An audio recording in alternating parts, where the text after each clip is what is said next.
Hey everyone, welcome back to Telling Tall Tales the Right Way. I am your host, Heather Asianbi.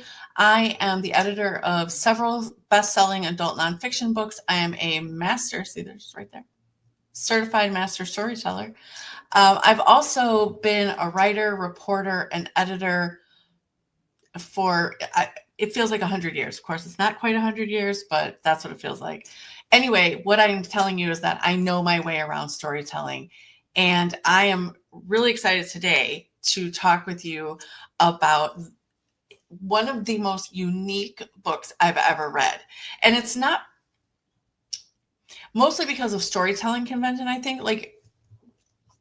Okay, I'm just going to bring, I'm going to show you the cover. Here it is, The Invisible Life of Addie LaRue from V.E. Schwab. It is, honestly, it is a tale as old as time, not to quote Beauty and the Beast, but what I mean by that is it is a classic tale of be careful what you wish for, but it's told in such a unique way. Okay, I'm just going to start at the beginning. Addie is, let's say she's 17, 18 years old. Right? It's 1714. She lives in a small town in France, which I know, right? France.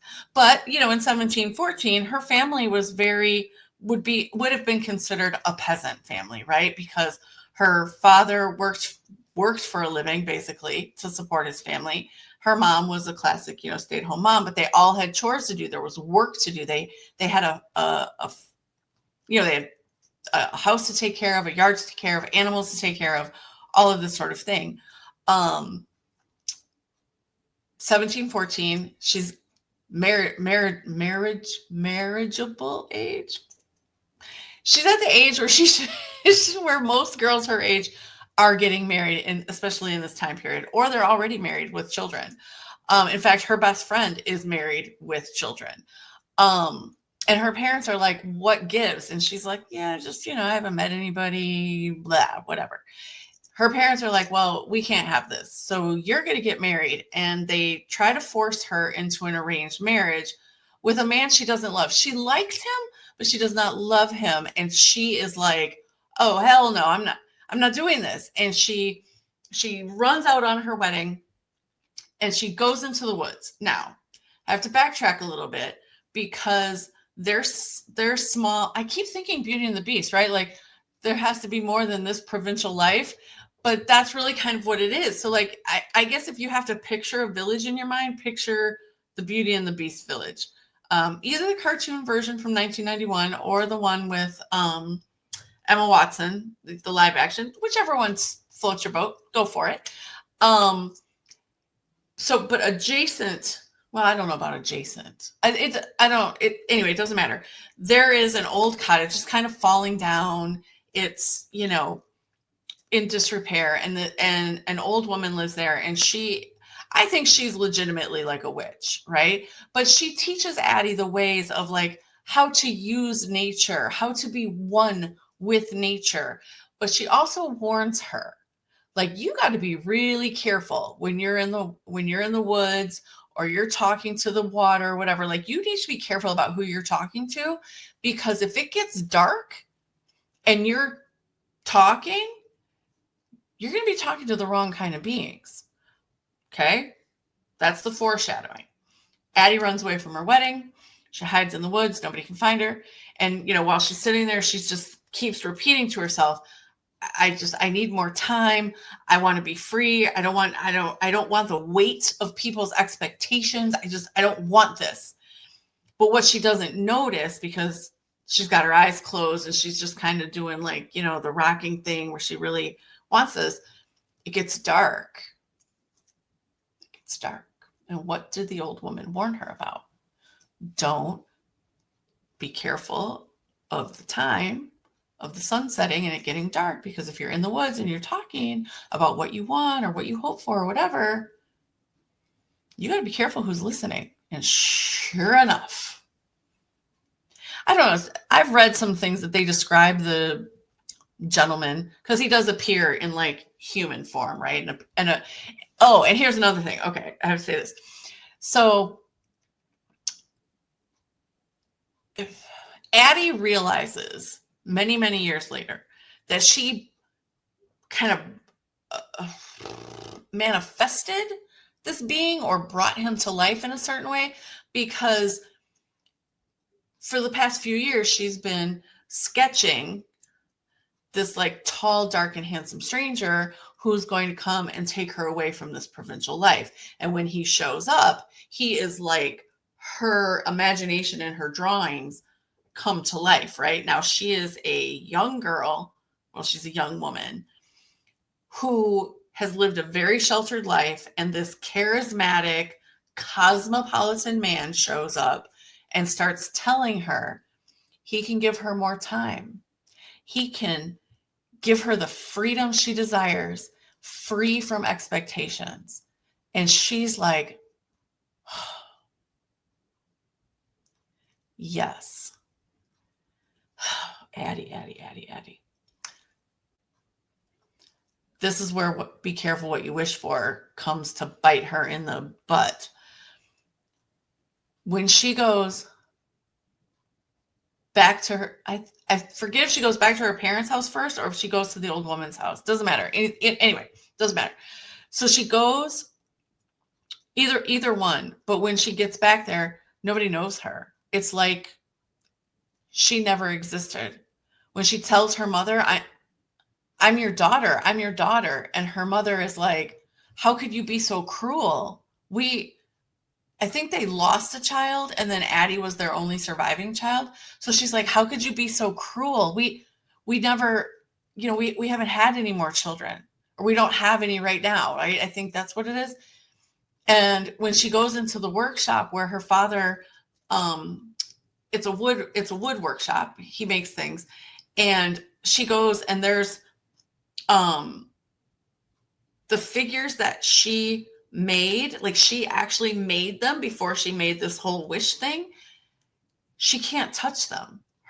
They go right through her as if she's a ghost, which of course scares the hell out of her. Cause then she's like, oh my God, what am I a ghost?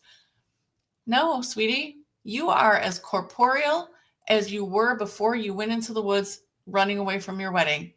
But what it is that as soon as people lose sight of her, they forget all about her. So the beginning of the book is really about her. And she says this more or less in this way multiple times. She says she's testing the boundaries of her curse, right? Because now she has no family. She has no home. She has no job. And even if she had a job, if she walked away from the job, the people who hired her would never know who she was. So she's like, oh my God, I need clothes. I need food. I need shelter. And, prospects for women in 1714 were pretty dang limited. So, she turned to the world's oldest profession, as it is termed.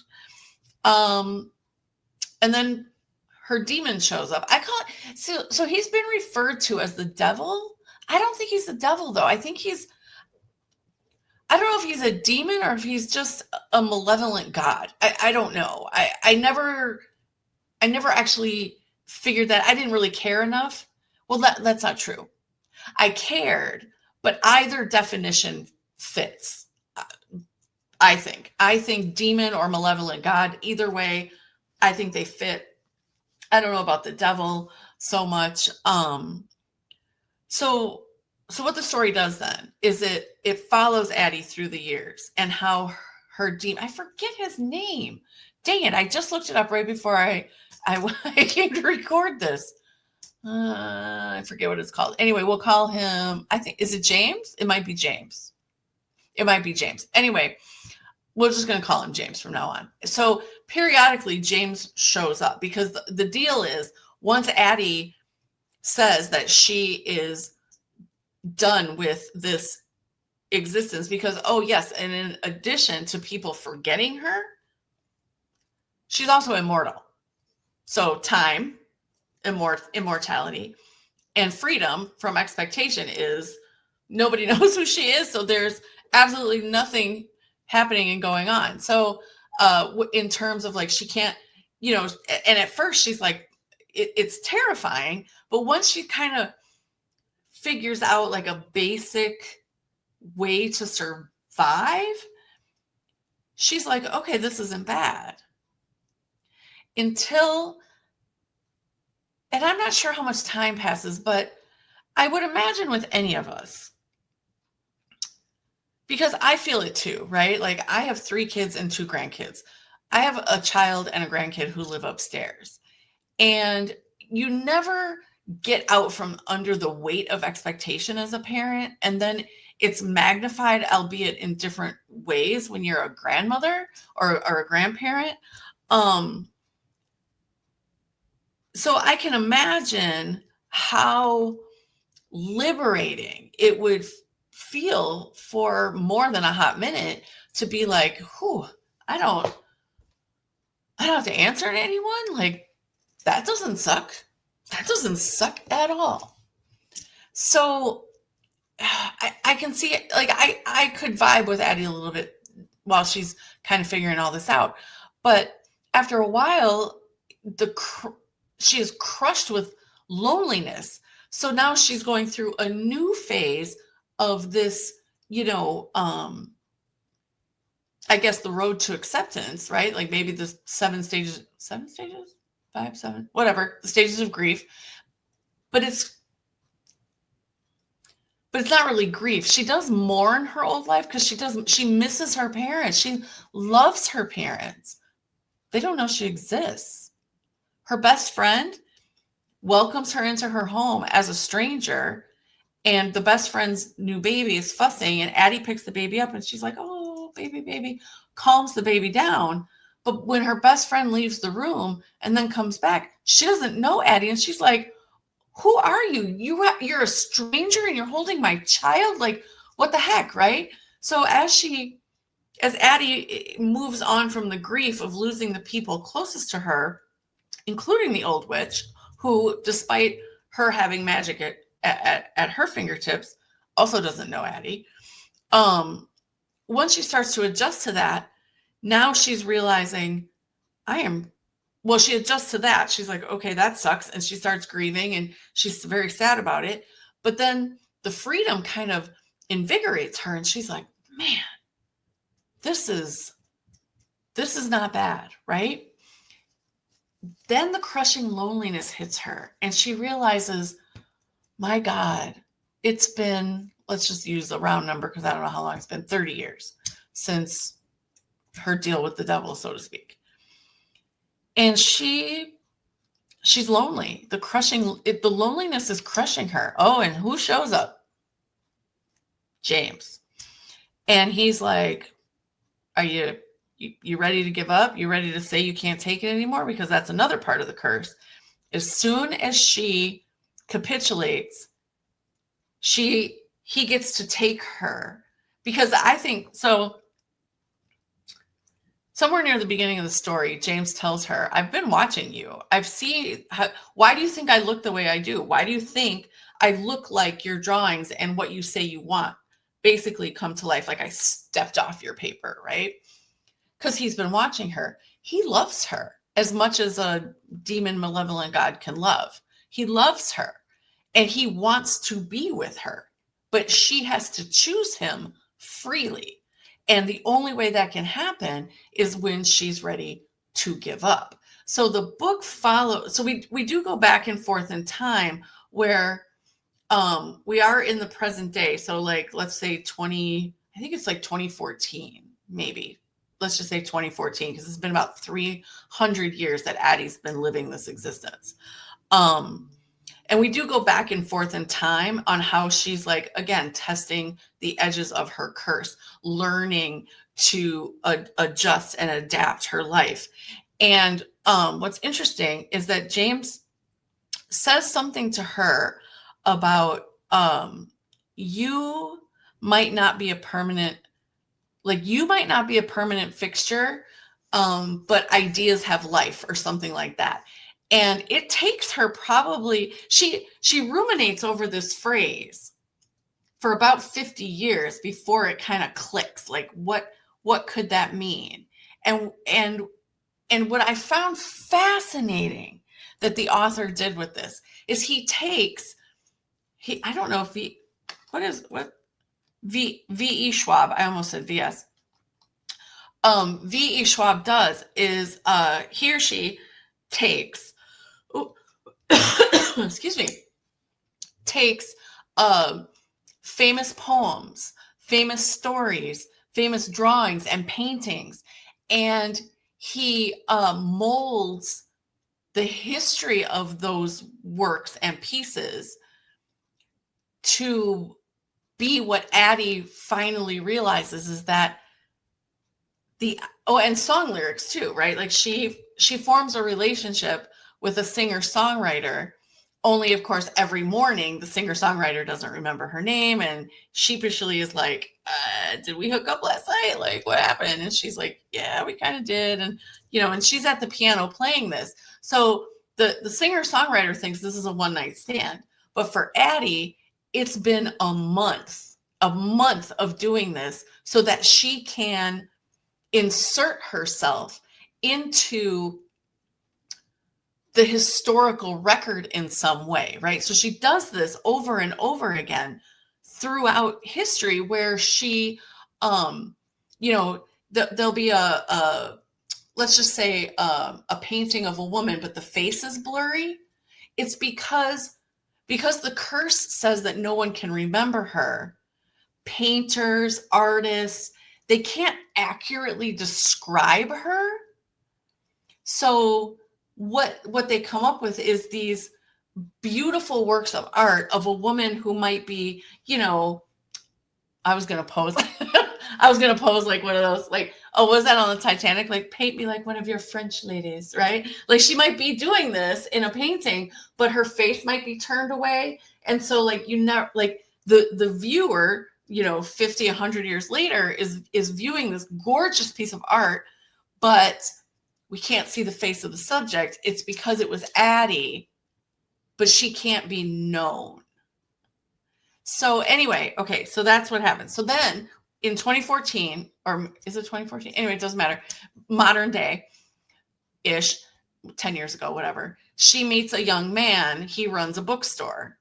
Because she can just go into clothing stores or whatever, she goes in, she puts on new clothes and she walks out. She can never be arrested for shoplifting because the people in the store forget about her as soon as she walks out the door and they lose sight of her. So this young man runs a bookshop and she steals a book and walks away and she doesn't expect to hear him, but he calls after her. He calls after her and she's like, what is happening? He remembers me. And then she's like testing him a little bit. And he's like, yes, I see you. You're right here. You stole my book. What's the deal? They start a relationship. Turns out he also has a deal with James, the malevolent god demon dude. And so for whatever reason, he has allowed this young man to know Addie. And he is dying. He has some type of like brain aneurysm or something, I believe. Anyway,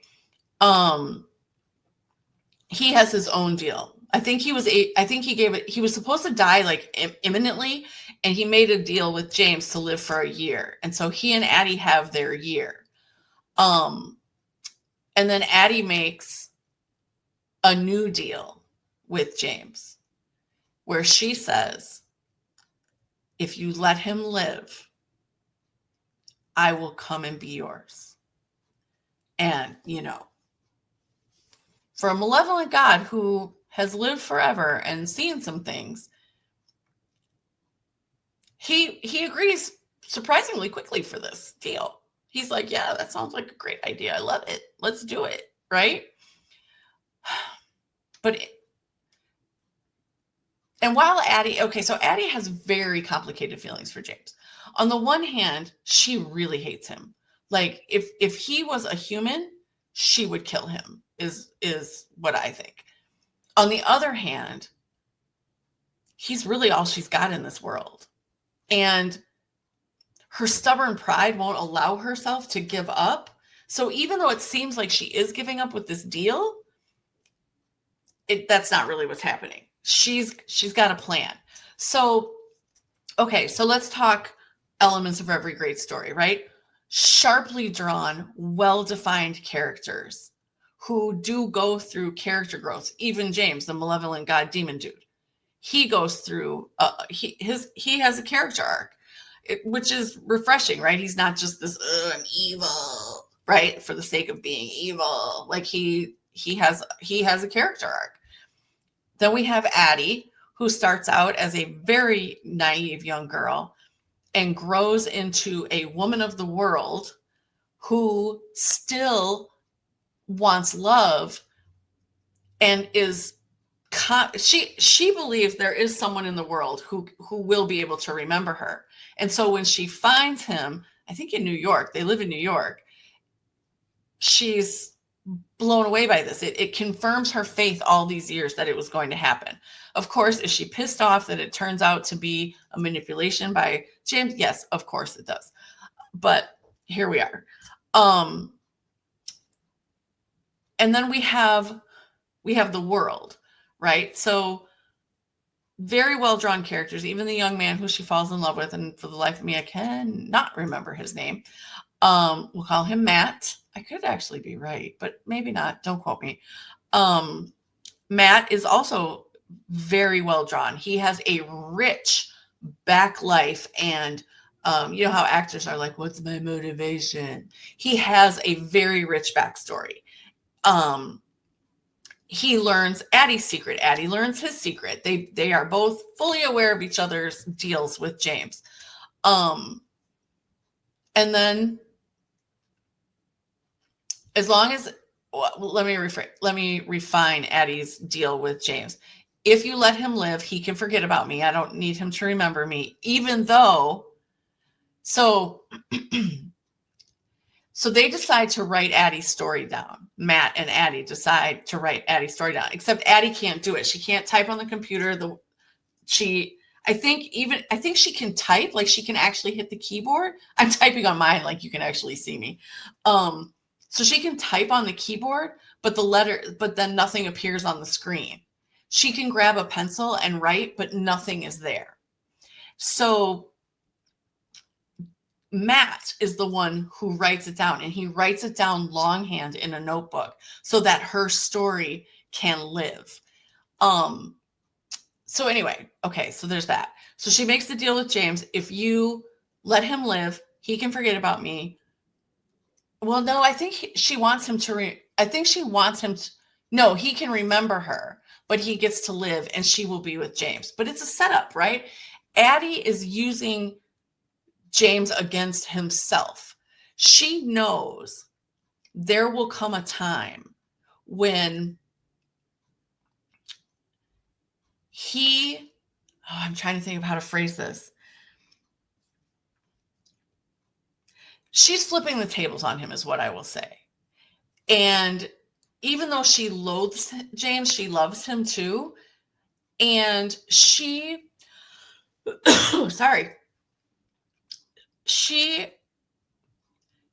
because she's already lived for 300 plus years, she's like, I have all the patience in the world. This could take 50 years. This could take 100 years, but I will win this. I will be mortal again, and I will be able to grow old and have the life I always wanted. And that's that, right? And that's pretty. And then Matt goes on, we're just going to call him Matt, goes on to publish Addie's story as, you guessed it, The Invisible Life of Addie LaRue. So that's the story. And it is fantastic. And the reason I had to just show you a screenshot of the book is because I was trying not to accumulate more books. So I've been reading a lot of things like on my tablet, which, you know, it's not this, yeah, it's fine, but it's not really the same. So, but anyway, okay. So coming up, oh my God, I'm so excited for the next 4 episodes are 2-parters each. First one is with our very own Dr. Tachi, when we talk about all things Queen Charlotte. So that's episodes 5 and 6.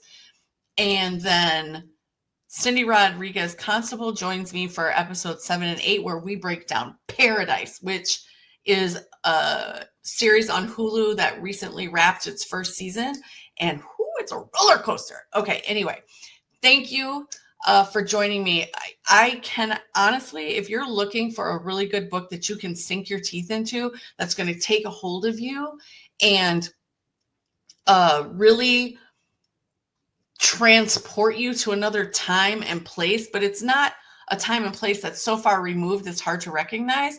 I mean, we recognize the world because, we know history, right? Like France, we can imagine what France might have been like in 1714 based on the history that we know of the world, with the Western world, the, European world of that time. We can guess what the mid 1800s would have been like for her, the beginning of the 20th century, mid 20th century, right? Like we know these things based on history. So it's not a world we don't know. It's just a world that we can see it through entirely different eyes because of Addie's immortality and her curse. So I just can't recommend this book enough. It's so good. And if you do read it, I really am interested. I need to know what you think about it. So, and if you have read it, tell me in the comments because it's really, really good. All right, guys, I will see you next week for a little bit more Telling Tall Tales the Right Way.